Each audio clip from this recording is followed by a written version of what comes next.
Tony, a lot of 2-out hits, 2-out runs for you guys, especially from Evan Russell. How big was that to get that out of your guys tonight in the series opener?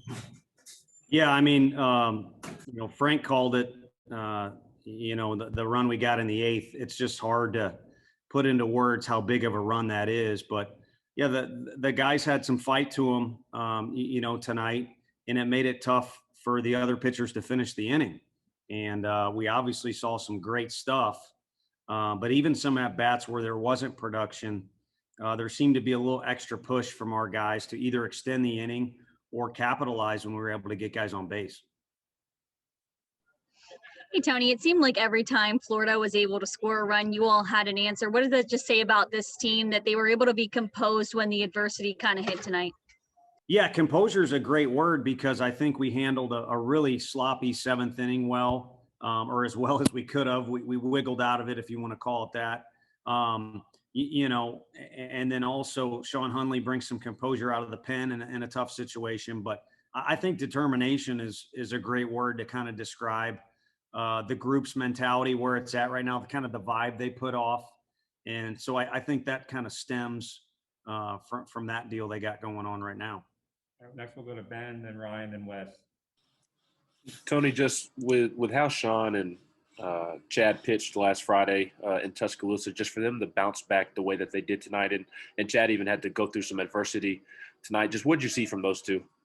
Yeah, I saw Chad. He got off to a really good start at Alabama, and then the tracks got a little off course in the middle of the game, and so when he reacted the way he did when Hickey got a hold of one and kept throwing good strikes, but also just the presence and the type of strikes he was throwing, you felt good about the deal.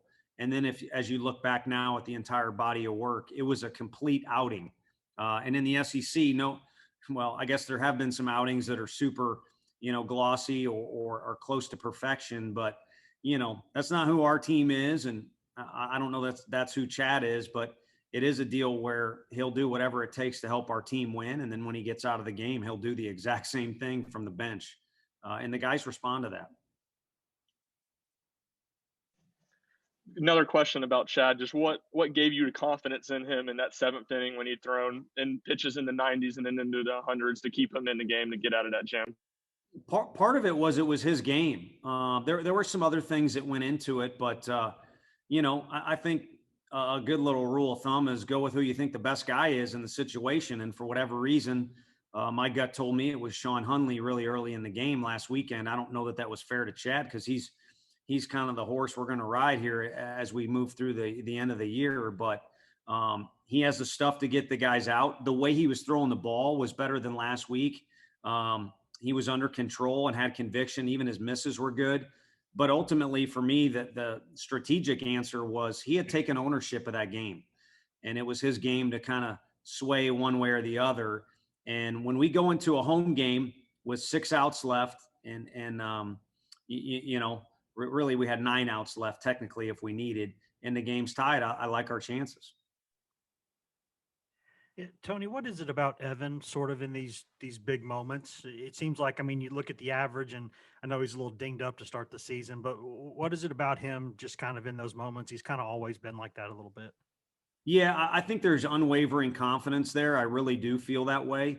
If anything, that'll bleed sometimes into a little bit too much of feeling great, adrenaline spiking, and ultimately, either over swinging or not staying to the baseball, what have you. But there's unwavering confidence from him. And then, too, he just has an immense amount of passion. I kind of ramble on and on about Chad Dallas always kind of having that vibe that the guys want to play behind.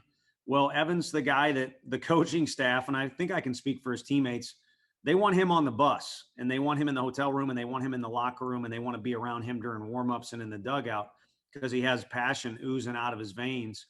And so that plays well into some of those dramatic situations. And, the guy wears the Vol colors on his sleeve as much as anyone. So he's going to go down relentlessly dying to try and make it happen if it doesn't. But he does kind of tend to make it happen when it's a crucial moment or it's got a little bit of flair to it. I'll take 2 more guys, Mike and Ben. Firstly, that fly out in the 8th, I think it was, from Florida. Were you praying for wind there? I mean, what You know, happened there? Pete Durkee is about as good of a teammate as you're ever going to come across. Almost too good of a teammate sometimes. He does have that killer instinct in him, but you know, he's in the game, even though he typically is our DH.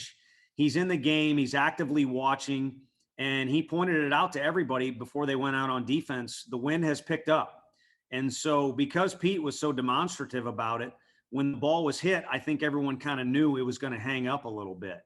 And you know, Steenstra and Hickey, and I don't know if there was any other balls, maybe a Rucker hit. Probably go a little further if it's a different part of the day or we have a different wind today. But you know, we'll take it however we can get it. Then in the 7th, what was the miscommunication between Steenstra and Dallas on that pickoff that opened the gap for the single? It was coming from our catcher. It wasn't coming from Chad. Looking for a back pick, and it was just executed poorly as far as overcommitting a little too early. And, you know, credit to kids trying to find a way to win.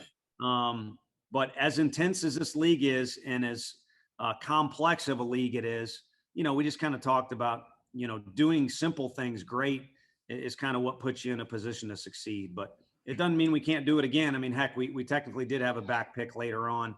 And, I promise you, we do coach those situations. It just got a little hairy there for an inning. You got some young kids with a lot of adrenaline wanting to do well. And fortunately, we were able to kind of survive the storm or calm the seas, if you will. Tony, just what can you say about Liam at this point, just with the back and the hamstring, just continuing to do what he does and kind of set the tone for the rest of the lineup? I mean, is it at all surprising at this point? I mean, you have to a little bit. I mean, the guy's not playing 100%. I don't know that anybody is this time of year, but it's been a remarkable effort. I mean, the guy wants to be out there at shortstop, and we're not going to let him. So it kind of starts with that attitude. It's no surprise, I guess, that he wants to play, but I think it's, you know, surprising that he hasn't let it interfere with what he's got going on. If anything, it's kind of made him a little more determined to be good at what he can now do. And I think it's obviously been a catalyst in what we've had going on in these last few games. And his time will come where he's back out there. I mean, he likes being out there in the field, as does any kid playing full time. But somebody's got a DH for us, and it's a spot where we've, you know, been yearning for a little bit of productivity. And right now he's getting on base is the key. I mean, a double's great, but get on base. That's what the rest of the guys need to do. It's kind of become our team image.